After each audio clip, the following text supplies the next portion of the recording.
Welcome to London and a McLaren Senna full carbon fibre, as well as a Mitsubishi Evo 5 in yellow and some AMGs approaching. This is the London's car meet, hosted here in Regents Park. And boy, are we in for a visual spectacle of some of the most expensive cars you may have ever seen at a car meet. I mean, the variety already is unbeatable. I mean, we'll have a bit more of an in-depth view at the cars that have turned up, but there is one in particular that I want to find. It's not yet the MX-5. Oh my God, there's a Twingo. I've literally just come back yesterday from Austria and I counted 0 Twingos. I returned to the UK for 1 day and there's a Mark 1 Twingo. Bit of an off-roading bit. I said we won't look at these cars, but I am a bit distracted by this. Phase 2 Mark 1 Renault Twingo. We're at the Regents Park circle, right in the centre of Regents Park, just above the centre of London. And I think I've just done a full lap of the circle looking for this one car. I should have gone the other way around. We're going to find it. There's a bowler, that's amazing. There's a crowd of people, something even more amazing. Okay, we have a McLaren Mercedes SLR. And over the road from that is what I came to see. This is a Pagani Utopia, one of the first seen in London in the gorgeous Paganis on the Cinque livery with that carbon fibre on the bonnet, flowing over the top of the car with that red stripe in the middle and pearlescent white around the outside. It's only once you get close to a Pagani that you can really appreciate the detailing involved in its design. There is, of course, carbon fibre everywhere. I love the red straps holding the clams together. Look, around the headlights, carbon fibre, and the entire interior is dressed in carbon fibre as well. There are so many cars driving around Regents Park today, but this is the obvious highlight. However, an XK120 and an MG with a Suzuki badge on its front are stealing a bit of the limelight to add to London's absolute craziness. The car scene is not dead, and this is what it's all about. Right, watch as the crowd gather round just before the Utopia gives us its 6-litre twin-turbo V12 soundtrack. So we can go car spotter spotting now and watch the activities as the Utopia departs. But I think the full app suggests that it will come out over there and go down there, so we can have a look at the bowler. I think this is a bowler Nemesis. Oh, it's the EXR-S. Look at the arches flowing down, obviously inspired by the shape of a Land Rover, but absolutely nothing like your traditional Freelanders discoveries, other than maybe some of the dashboard. So first round, we have this Ferrari 430 Scuderia. It did attend Adam's Lee Fest last year. Hopefully on the 3rd of May this year, we'll see it there again. And thankfully, today's video sponsor is Y-Food with their Happy Banana drink. This, as you know by now, is a meal in a bottle and part of the Y-Food taster pack that you can get in the video's description with a discount. So my code in the description can allow you to try one of my favorite flavors, a Happy Banana, but there are 4 other flavors in the taster pack to try as well. Y-Food's got all the vitamins and minerals that you need for a full meal. So when you're out and about, come into London. I left quite early, even though I'm late, I just chucked this in the car, and now I can consume this and fill myself up. So after your 30% discount in the description, you will be presented with this. We have smooth vanilla, classic choco, cold brew coffee, fresh berry, and then Happy Banana as part of your taster pack. So the perfect time to try Y-Food if you haven't done already so. And with 30% off, you might as well do it now rather than wait any other time. And as the orange Scuderia attempts a parking maneuver, we are back to where the Pagani was and have another look at this McLaren Mercedes SLR. As you know, I adore cars with lengthy bonnets, and this is one of the lengthiest of them all. We've got the Delta Integrale over the other side of the road with the Porsche 911 Dakar, and the bowler is leaving as well with its throaty V8. I think he's going to do a U-turn and maybe not drive past. That's annoying. Are they revs? No. Oh, and another fondness of mine, Ferrari Testarossa in black. Quite a rare colour for one of those. Another lifted car for today. We've got the Rothmans Porsche Cayenne. Oh, now this is special. About the same age as me, but I know which one looks better.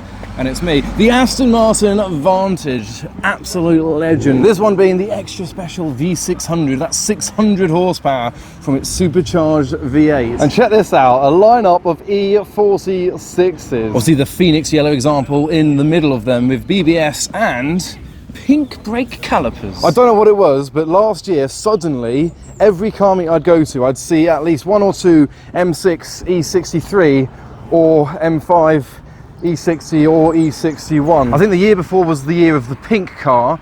Before that, it was the year of the Cosworth. Suddenly Cosworths were everywhere. So what will this year be? Maybe the year of the green car. Maybe this year is the year of the lifted car. We've had two Cayennes, we've got the MX-5 and the Twingo that I want to have another look at. Listen to this Ferrari Purosangue. Front-mounted V12 SUV. Oh, got Ferraris departing, the 812 Competizione and the standard 812 driving by the R34 and NSX on the other side. But this Quattro has confused me. I can't work out what is going on. It's got Latvian plates and modern Audi wheels on the Quattro. And the interior is modern as well, I'd say, the seating at least. It's definitely a impressive looking spectacle, but if anyone knows more information about this car, I'd love to know it. And I had earmarked myself to come back to this MX-5. I've got the Karmann gear behind it with a suitcase speaker box in the back seat, and here is this Mark 1 MX. Shut up! So, absolute off-roading spare tyres on the back of it. It looks like it has definitely been off-road, as the fog light is hanging off a little bit as well. Roll cage, fire extinguisher, standard interior and a handle. And from the satin matted paintwork of the MX-5, I've got the satin Ferrari F12 Berlinetto. I believe this is a satin PPF over the top of the white paintwork. We've got the Jaguar Project 8 in front of it, but I am working up towards that Renault Twingo once again. But here we are, maybe my favourite car of the meet, the lifted Renault Twingo Mark 1 Phase 2 as the 812 drives by. So this has recently been built, imported from France, but I think we'll be going back to Europe soon. It's been done for charity. We've got the Morocco map on it and Twing Raid team cap and merchandise. Look at that 90s interior. There's even netting to separate the boots. They've got rid of the rear interior for the rallying and tour. We've got fuel cans on the top and these boards to help with driving in the snow, getting out of the snow. And I'm actually now building my own Twingo. I've been posting shorts on my other social media platforms about the build, but I intend to have it done by May the 3rd, which is Adam Seafest 2026. So if you want to get tickets and be the first to see what I do with my Twingo, they are in the video's description, along with YFood as well. It seems we're getting towards the end of the meet. But a huge thanks to Collecting Cars for putting on this amazing meet. We're going to head into London, central London, proper London, do a bit of car spotting, because all the car spotters from here are going to go over there. I think it's going to be a fun day, and we have no idea what we're going to see. So down Mount Street, we've got the pair of 812s, even an E-Type Series 3. We're now waiting for this Purosangue to pass by. There's some car spotters over there. And what do you know? The Senna's, is he going to want to come in here and not be able to make the turn? So it goes well with the Arteon's red, doesn't it? Oh, how cool is this? The bowler driving through the streets, or trying to, we're in its way. But we've been driving around for quite a considerable amount of time and we've seen pretty much nothing. There's an Espace, but we came around the corner and we saw something that the three of us have wanted to see for a long time, and I can't wait to show you. There it is. There it is. We need you to see this. It's a Range Rover. Look at it. Innocent. Four-wheeled, six-wheeled Range Rover. Oh, this beats the Twingo. The year of the lifted car. Well, it's not really lifted, but everything else has been done.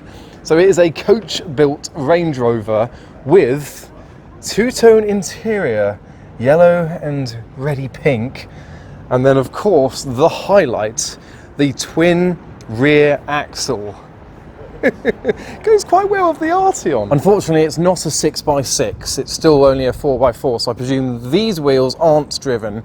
It was made by a company called Gremfrome. They are a coach builder and they take these. I think the Sultan of Brunei was a customer of theirs, however this car wasn't one of his. It actually went up for auction 3 years ago and the estimate was only about £9,000 to £11,000. I don't know if it's sold in that auction or not, but you've also got the twin headlight conversion as part of the coach building, the colour-coded grille, even the inserts there, and even a bit there, and this bash bar has been color coded as well. And then talking of color, we can have another look inside this vehicle. This is amazing to see, just parked in the streets of London. He lives around here, I believe, or in London, and just parks outside his property. Little room for a double bed in the back there. The Passion Wagon Range Rover is the highlight of maybe the year so far. My friends have just noticed that yes, it's got the diff, but there's no prop shaft, so I was correct. The rear wheels are not driven. I don't know if you saw it at the meet earlier, but we've got the 12-cylinder. Oh, it's going past the 6-wheeler. Well, next up we have a modified 911. This is a Tech Arts body kit on a 992. This is the most custom. Oh, it's got the interior matches the blue of the well, almost matches. It's got a bit too much green in it. Teal interior on the Tech Arts 911. A few other bits behind it. It's funny, most of the cars that we're seeing here have come for the meet and then also joined London's centre for some food. But we thought we'd conclude the day with a bit of a visit to Joe Macari. I can't believe how long it's been since I've been here. It's like the greatest dealership in London, in the UK, in Europe. It's a 250 GT California right by the windows. They're moving cars around at the moment. 812's being started up. 275 GTB. There's a Le Mans MC12. Oh, might as well try and get rid of reflections. I mean, Porsche 959, Jaguar C-Type 177. So of course there will be a variety of classic Ferraris in here, but my magnetation is towards the Le Mans cars, the Fina F1 Shorttail GTR and MC12 GT1. You've got the 275 GTS next door to this 500 TRC Spider with rather confusingly 458 written on it, which is another Ferrari model. Then we've got the Series 1 E-Type 275 and then the 250 GT California. We've got our second Testarossa of the day and a Ferrari 512 TR with yellow light, and then the Maserati MC12, obviously sharing a platform with the Ferrari Enzo, same engine, same chassis, but the Maserati body, bit more rarity, blue interior, this gorgeous Maserati pearl white paintwork with the complementary blue and your Maserati Trident wheels here on display with a DeLorean DMC-12 Back to the Future spec vehicle complete with the flux capacitor. Car prices are going wild at the moment. An F40 just sold in America for over $6 million. That same auction, a Enzo sold for over $17 million. So places like this are going to get harder and harder to insure. And finally, it would be impossible for me to ignore the genuine Shelby Cobra 289 here. It's just been refurbished and restored into its original shade. I think it used to have originally the tan seats, but Cobras would never have tan dashboards, which mine does. So you know that mine isn't an original, but mine is also not worth £900,000. That's how much this is up for. But goodbye, Joe Macari. MC12. And hello, Central London. We've gone back in to see what's been driving around whilst we were away. Cigaris on the road. Road parked TVR Cigaris. Looks like the Bentley's been there a little while as well, but when do you see that?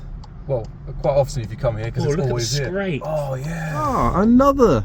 This. Oh, that's the electric one, isn't it? Yeah, that's an electric Range Rover. Oh, that was there at the meet earlier as well. Well, to hang around for a little bit longer, we are actually heading back now because London is a bit dead at the moment. It is winter, and car spotters just linger on one area waiting for a car. There was a T50 driving around, but he was somewhere else, so we've given up with that. We've had a good day. Thanks to Collecting Cars for putting on the meet, and YFood for sponsoring the video, and thanks to you for watching. I'll see you at Adam C Fest on the 3rd of May, but thanks. And hopefully, updates soon. Oh.